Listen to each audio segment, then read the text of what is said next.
the growth rate in the pockets that we've been buying in the last 5-year growth rate has been 40 to 50%. You buy 2 properties in 1 year. Yep. Then escape, go to America, come back. When coming back, you buy another property through a buyer's agent. So now you've got a 5-property portfolio. Yeah.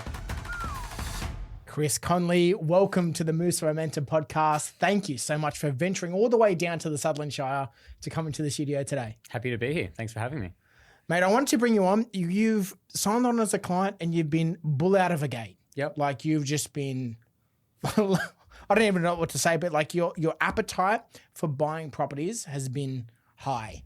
I wanted to get a bit of an understanding of what your life was like before you came and maybe before you met us, and what changed to ramp up your appetite for buying properties. Yep. And I'll ask you a few things trailing off, but I want to give some insight into the mindset shift that changed to go as hard as you're going into property. Okay.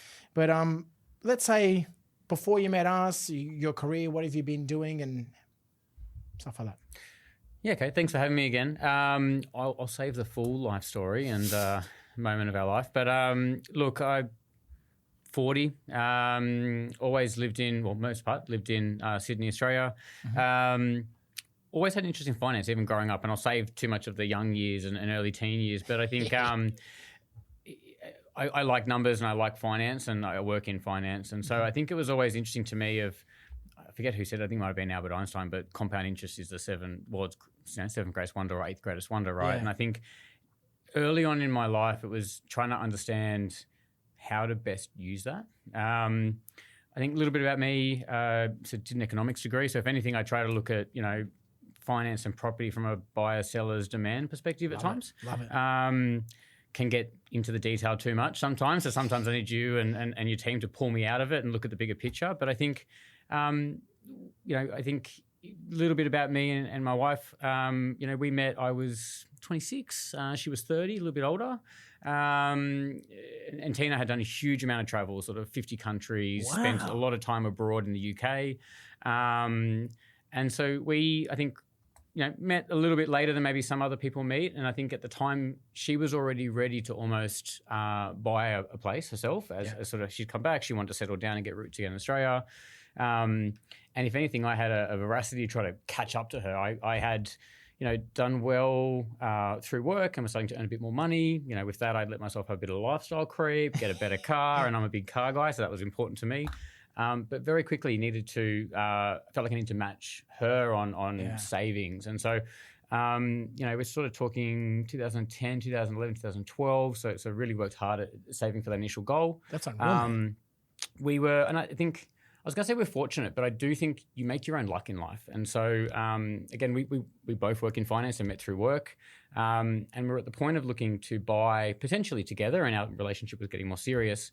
And we're able to unlock a product, essentially getting a 10% deposit without LMI through the place she worked at. And so that actually made us go, oh, we could maybe go for 2. And so our first property deal was actually buying 2 one day apart. What the heck? So we did 2 units. And it was one to live in, or just both investments? One to live in, Yep. And one was an off the plan. Okay, So that was 2013 we did that. Loved the place.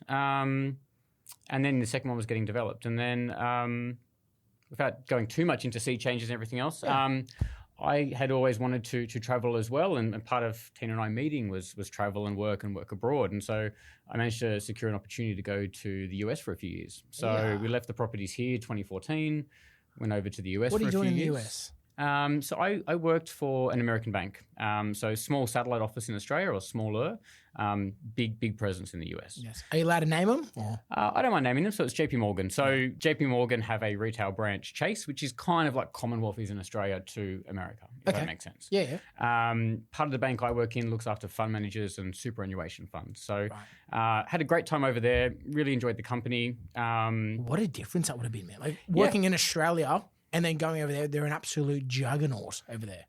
They are. And it was, it was an interesting time. We were renting over there and then sending money back and paying off the mortgage here. But ultimately, we decided we wanted to do a couple of years there and come back. Okay. And so heavily paying off the places here, sort of going aggressive on reducing that debt. The time we decided to then move back, we wanted to, and probably different to some of your clients, I think we've always wanted an owner occupier that we could have in, and we have moved that up a couple of times in our journey. So we then bought a third property for us, which was a townhouse in Birch Grove. So just a sub pocket of Balmain there. Lovely pocket. And that was my first introduction to a buyer's agent. So not you guys, you went around in 2016. And I've never bought in Birch Grove ever. So we used Cohen Handler back then through a real estate agent we knew who had gone over there, and she used to work at a local agency and then became a buyer's agent. And at that point, could see a value for that in the market. Being halfway across the world, not being able to inspect, not wanting to put that, burden on our parents or relatives to go and make that inspection for us and give it that information. It was really easy to do. Professional. This is what we want. This is what we're looking for. And in the end, she found a place that was off market. We felt comfortable with the price at the time. I think we got a little bit under. So again, I think, good experience for us. Yeah. And so you buy 2 properties in 1 year. Yep. Then escape, go to America, come back, and then when coming back, you buy another property through a buyer's agent. Yep. Still working for the same company? Yep. Still working for the same company. Yep. And then that has a turn, but we'll get to that later. So well, let's get to the turn now. Okay. So to catch up then from 2017 through to now, we then felt comfortable, double income, no kids, again, saving, paying down. We then decided we want to start a family about 2019. But before that, thought it might be a little bit harder to borrow with some dependents. So everyone does that, eh? We picked up a couple more in Queensland, actually. Nice. And that was 2019. And from there, we largely held on to those for a while. So now you've got a 5 property portfolio. Yep. Okay. And it's interesting. The biggest part of this, and we'll get to that in a moment, this is something we don't actually share that much with family and friends. And so we'll see how many of them watch the podcast. But I think we've always felt like this is something, not taboo, but something that when we see other friends, or people we know at work sort of struggling to buy one place, we haven't necessarily felt something we want to, share our journey a bit. So it's crazy that, so many clients say, no, I don't want to come on the podcast because I don't want to say what we've got. Yeah. Why is that, you reckon? I think there's probably a little bit of tall poppy syndrome in Australia of like feeling like if you rise too far up, you get knocked down, or people will kind of challenge you on what you've done. It's odd, isn't it? But yeah, I mean, I think so. We kind of, besides doing things like today and to help support you guys, I think we try to keep it pretty low key. But yeah, so stepping back up to current speed and how I met you, I guess, we then ended up selling the place in Birch Grove and buying a house for our growing family. So we bought in Gladesville in 2021. Beauty. And we still have that. And that very quickly kind of brings us to a sort of a buy and hold, had another child, so we've now got 2.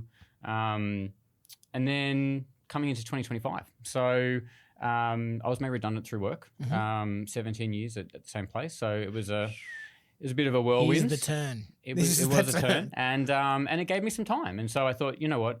Throughout my journey, it's always been valuable to get good information and good advice at the right time. And so I managed to actually connect with, tried to reach out to a couple of wealth advisors and financial advisors, both some of the ones we see on Instagram and doing a lot of reels, won't name names.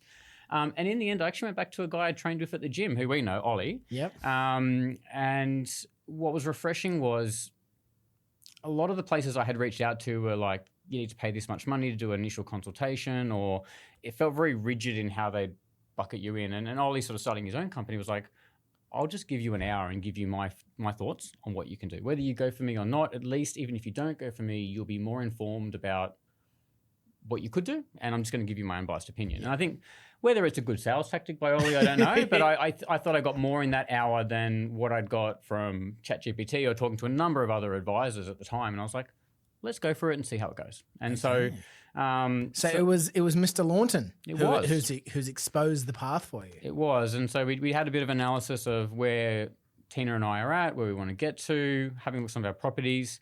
And ultimately decided those 2 we had bought in Camperdown in 2013 weren't doing a lot for us now. That had some capital growth, but nowhere near what you would have had if we'd been a bit more active in selling them, maybe buying something in, Queensland more or Perth. Yeah. And so now's the time to take some money off the table and then redeploy it.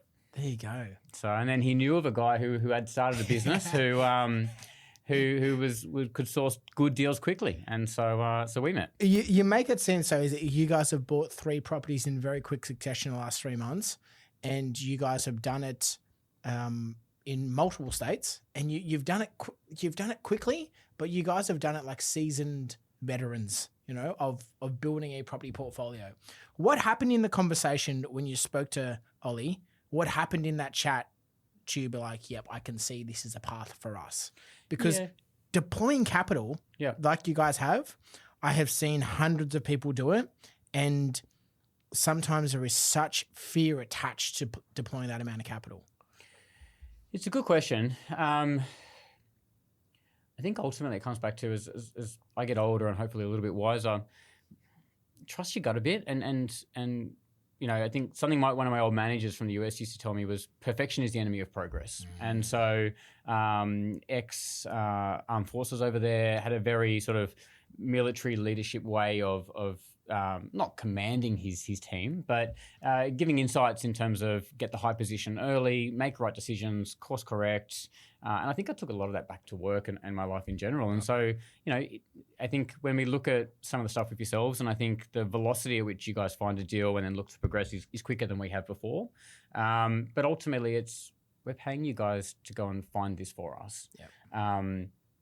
Trust the process. If you guys are saying, I will try to do some analysis and understand if we think that's reasonable for the area. But ultimately, I'm a firm believer on, we're paying you guys to provide a service for us. Let's have a roll. If it works out, great. We'll do another one, and then we'll keep going. And if it doesn't, or if we find that had some challenges, or we need to say, Jason, we need to slow down, do a bit more analysis before we pull the trigger on one. We can do that as well.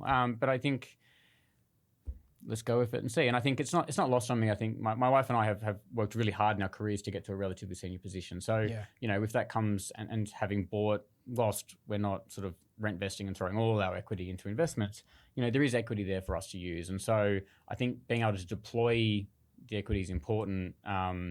We've been able to do that a little bit more freely as we sold some of those other properties to have that money available. So sort of it wasn't necessarily a concern of can I get a cash out refi to find the money. The money was there, and that probably helped to speed things along a little bit as we redeployed.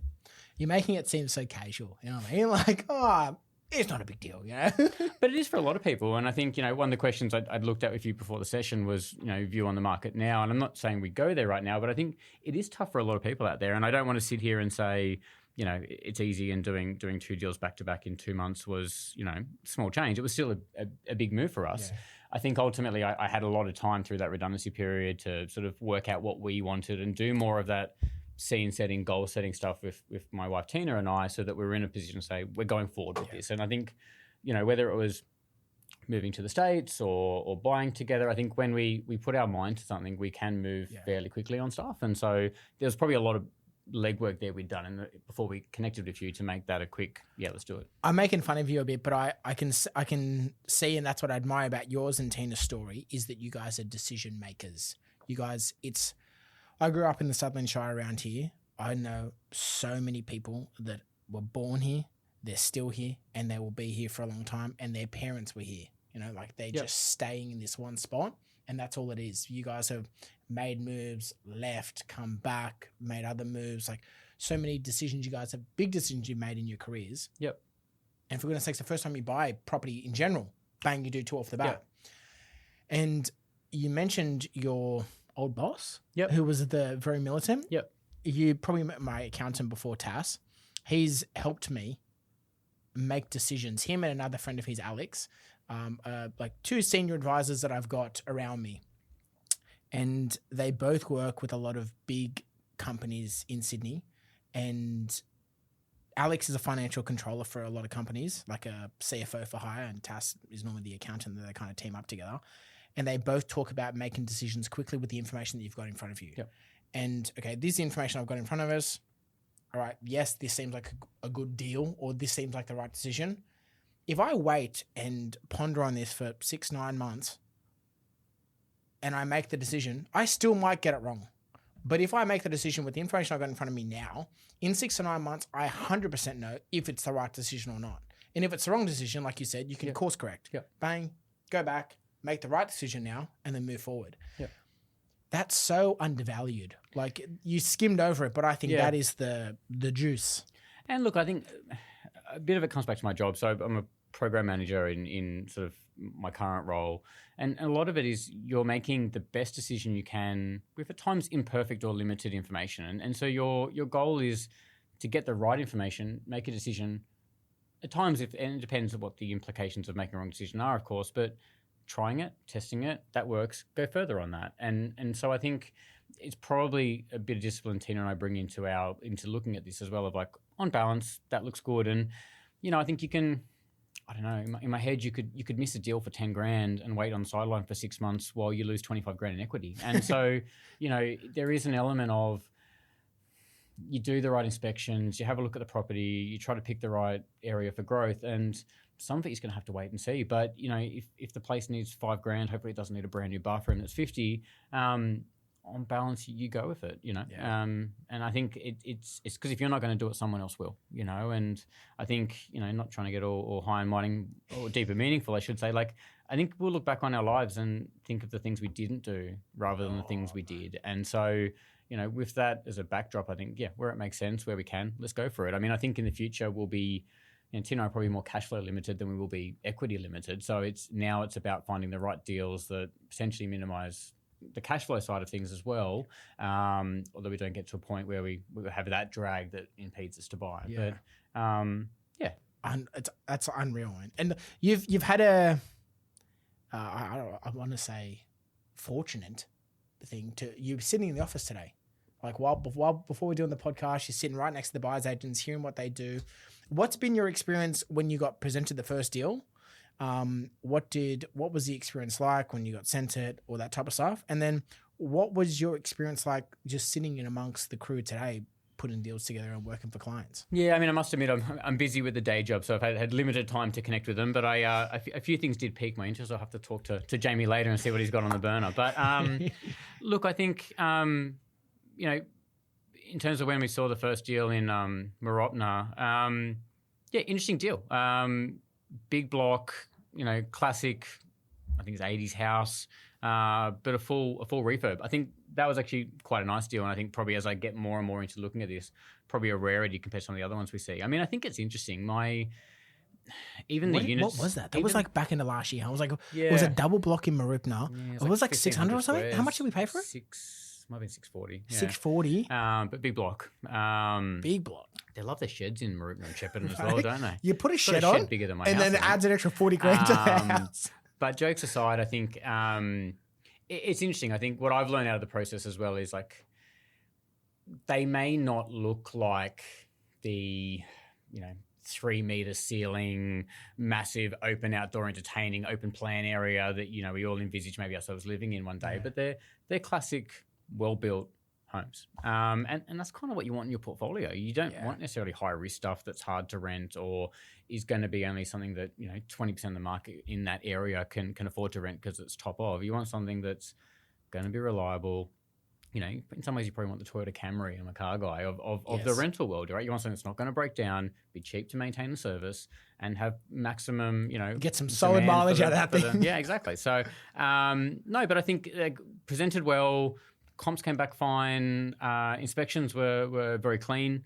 And through, I think, the interconnectedness of yourselves and Ollie and a good conveyancer, quite a quick and light touch process for us, which is great. I've got 2 young kids and a day job. And so, I don't have endless hours to spend sort of going through everything. But I felt like I could trust the process, with a bit of verification over the top and roll forward. That's what we always like to just do things in collaboration. It's your decision if you want to proceed with the deal or not. This is why we think it's good. Yep. This is the contract. This is the BMP, and every step along the way, it's in consultation. Yep.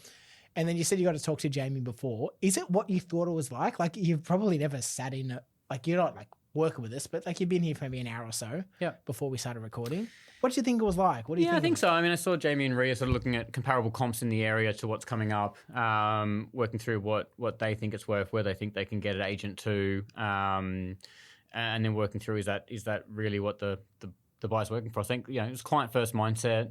Ultimately looking to make the best purchase they can for the client. Look good. It's not real rocket science, huh? No, it's not. But I think, as I was saying to Jamie before, and I said, it was interesting. I said to him, do you kind of, as you go through and look at multiple states, how do you work it from this side of relationship management with agents? And as Jamie said, he sort of originally started, I think, regional Victoria, and it's really important to have those contacts. So I'm assuming on the other side of that, Jamie may get a call for something that he hasn't got an active client for, but he presents that to the broader group of like, hey, I think there's a deal here for someone. Who do we have that's looking that maybe we can show that to as well, and pushing it the other way? So, that's sometimes that's the worst thing. Like this buyer's agents industry is exploding. Yeah, and we're a small fish in a big pond. And sometimes the worst thing is like when you've got a deal that's a great deal and there's no client on the books for it, you're like, oh no, like what do I do with this I think thing? I was saying that to you originally. I want the one that you have to pass up because you can't get equity out in time, And I want the one that you and Jamie look at and go, geez, I wish we could do that one now. But we're going to have to give it to a client. But no, look, I think what I liked about the relationship and was your immediacy, right? And you joke about me going bang bang quickly, but and I'll be honest, I didn't look at too many other ones, but I have heard stories of you kind of get on a wait list and it might be 3-6 months before you get your first deal sourced. And that wasn't something we were looking to do. If we were sort of pulling equity out of the market and trying to get into growth areas, we didn't want to sit on the sideline for 3 or 6 months. And so, I think you've got a challenge there as you get more new clients and repeat clients and being able to try to work through that velocity that you've got. But I think you do, from what I see, have a bit of a differentiator there. And I think it's something that'll hold you guys in good stead. Thanks, mate. I appreciate that. And that's like, before I got into this game as being a buyer's agent, I'm taking me like 7-8 years ago now. I was a sales manager for a couple of big companies, and I'm really trying to machine the front end of understanding how many deals does each buyer's agent have to look at per day. Oh, we're getting sent us 5, 6, 7 per agent out there off markets. They're not all good. But I think with enough data over a 6, 9, 12-month piece, we should know if we look at 5 properties, we'll buy 1. And then now it's, okay, how do I get a buyer's agent from looking at 5 to 7, 8? And if they can buy 7 or 8, now all of a sudden we're just increasing our numbers and continuing to keep the velocity there. At some stage, I do think that we'll have to close the books and just be like, this is our buyer pool. We're serving these clients, and that's it.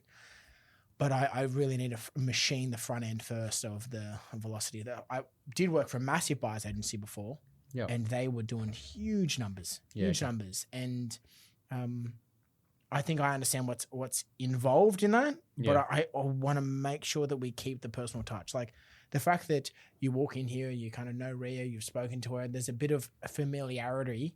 I want all the clients to have that experience with everyone here. 100%. And that's the funnest part. Tell us 2 things before we close up. What's your plan and your strategy moving forward, like for your portfolio, for what you guys want to do? I think it's interesting. My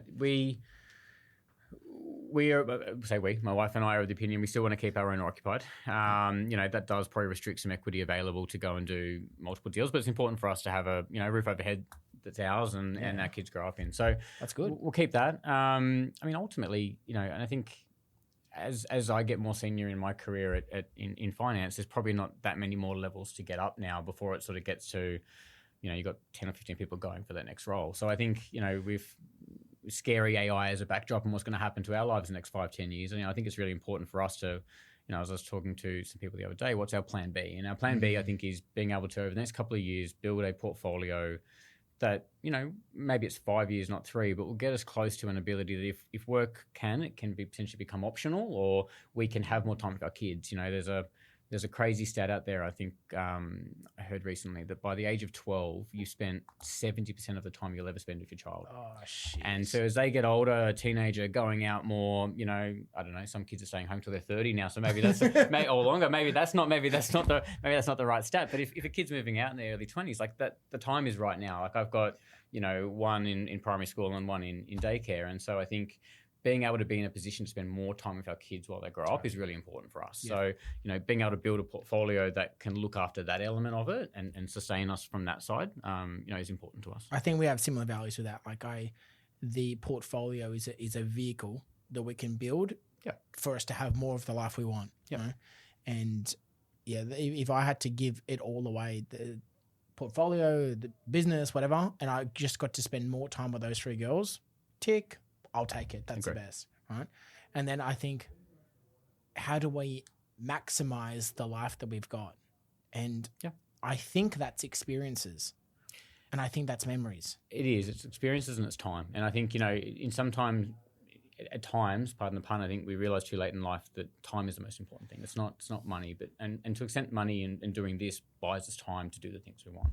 Yeah. But ultimately, I try to look at things with that lens now of how much time will this get me back, or how do I devote my time more than my money into certain things. So yeah, Jamie and I have been big on since going through the stages of building wealth.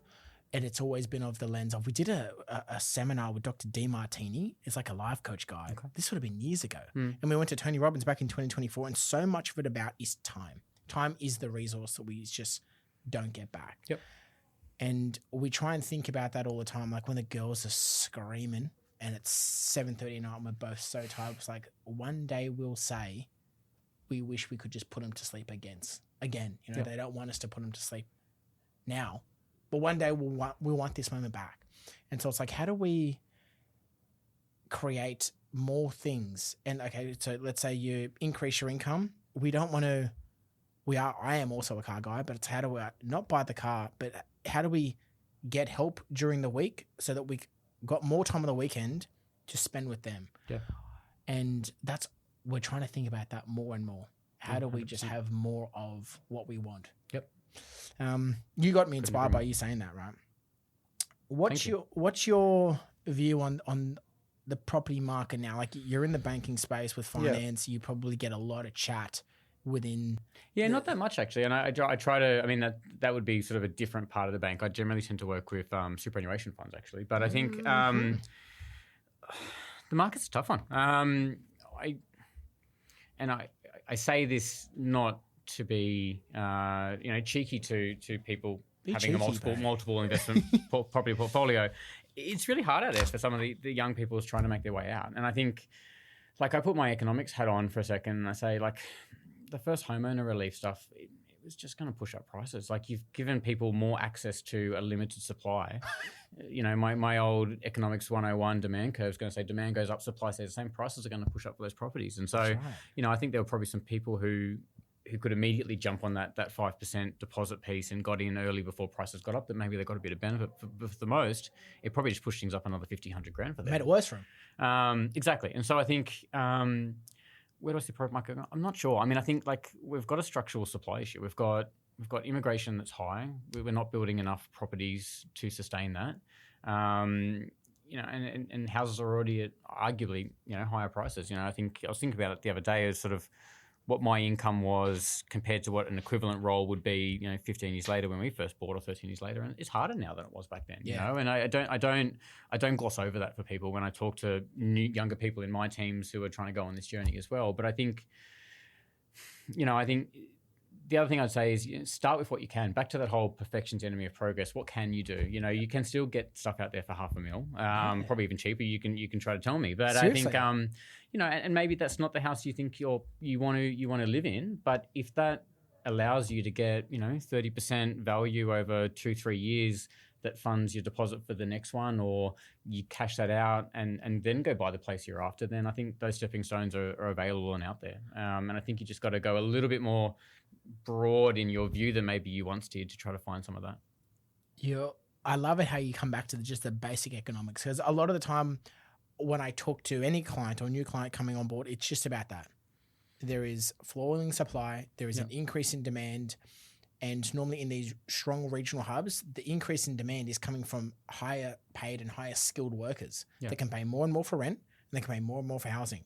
And I can't see that not changing. And I think this stuff the government's doing is just policy to make it seem like they're doing something to the average person. Yeah, I wouldn't want to have that job in working out how you solve housing in Australia, right? It would be a very tough one. And I think, look, is it bad for me if CGT discounts at 50% get reduced somewhat? Yeah, it probably is in the future, and for people like us who are buying investment properties. But I do think, there is probably something that needs to be done there to temper the demand side a little bit while they work on the supply side. But at the same time, it is supply, and we need to get through that. And whether it's these big town centres that have been released and we get more apartments in to get more people in, that's part of the answer. I think Melbourne's an interesting one for me.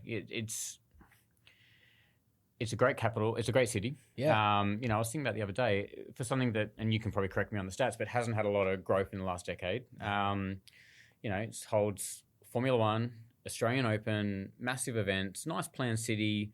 It is a great city to live in. I think at some point that will turn. I think the land tax stuff down there isn't great and probably prohibits some investors from going in. But I know we bought one in Metro Melbourne with you guys as well, right? So I think we're a believer there, and I think that will probably be something to watch over the next 2-3 years. Man, when Jamie and I lived in Melbourne in 2016, back then it was one of the most livable cities in the world. Yeah. Right. And then what's happened to it since then? I think a bunch of government stuff and blah, blah, blah. But you're right. Like the growth rate in the pockets that we've been buying in the last 5-year growth rate has been 40 to 50%. Yep. But in the last 12, like if you delete 2025, some of these areas have had 15 to 20% growth. Yeah, right. But in the last 5 years, they've had 40 to 50. Let's just say it's 50. They've had 20% growth. You're talking like the 4 years before last year, it's had like 5-6% year-on-year growth. Yeah. Which is just inflationary growth, really. Yeah. And now all of a sudden it's having a run. Yep. And you see the supply charts just falling. So it is interesting. You mentioned something before about the people in your team, right, that are looking to get onto the property ladder now. I feel like there's sometimes expectation. I'm going to talk mainly from the guy's point of view, that you get educated, you either get your trade or you get your degree at uni, you go out, get your workforce, you get your 120 to 150 package, and now you're told to go buy a house. And you live in anywhere in Sydney, and it's like, what am I buying? Like, I can't buy anything, and I can't even afford to service this thing if I did buy it. What are you having chats like that, or do you hear conversations like, I can't even afford to buy around here? Yeah, hearing those types of conversations. I think the other thing that's really tough is, I have a couple of friends that are mid to late 30s, single, and earn really good wicket. But doing it on one income is so tough. To the point of it's really tough. It almost rules out Sydney, right? You need a team up. Yeah. Maybe that's a dating strategy on Tinder or Bumble, right?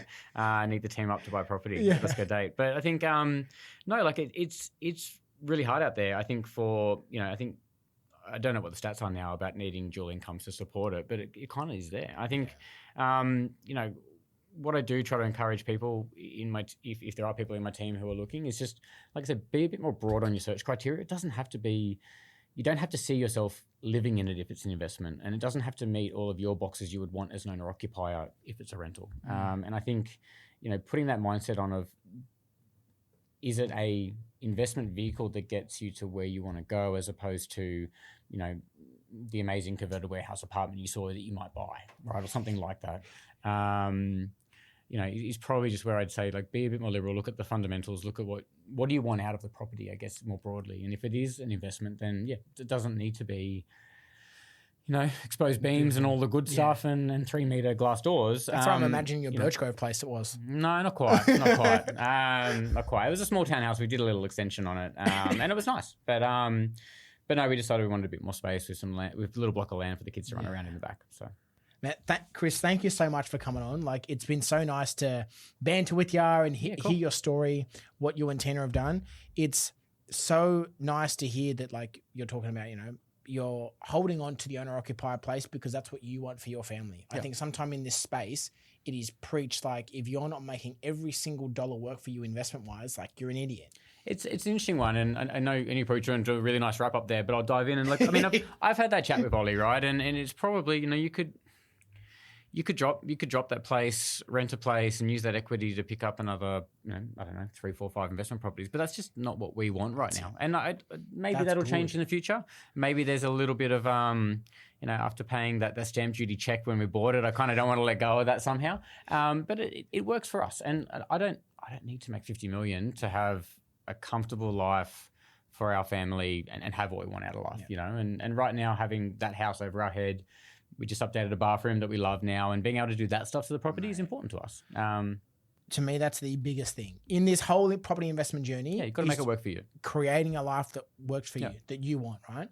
And this has been such an amazing vehicle for me to create a life that I want. And that's why I love doing this, like signing on new clients, talking to new clients, just talking to people about their journey or about their story. That's what's fun to me, because I wanted to do this property investing thing in my mid-20s and I just couldn't see the path. I didn't know, what do I do? Who do I speak to? What does it look like? And I appreciate you coming in, being a bit vulnerable, talking about your story, what you guys have done to help show the path for maybe someone else who's listening. So yeah, of course. Thank you. And thanks for having me. I think like it does, as I said before about when we talk about our properties, it does feel a bit taboo sometimes and almost that it's not as open as it could be.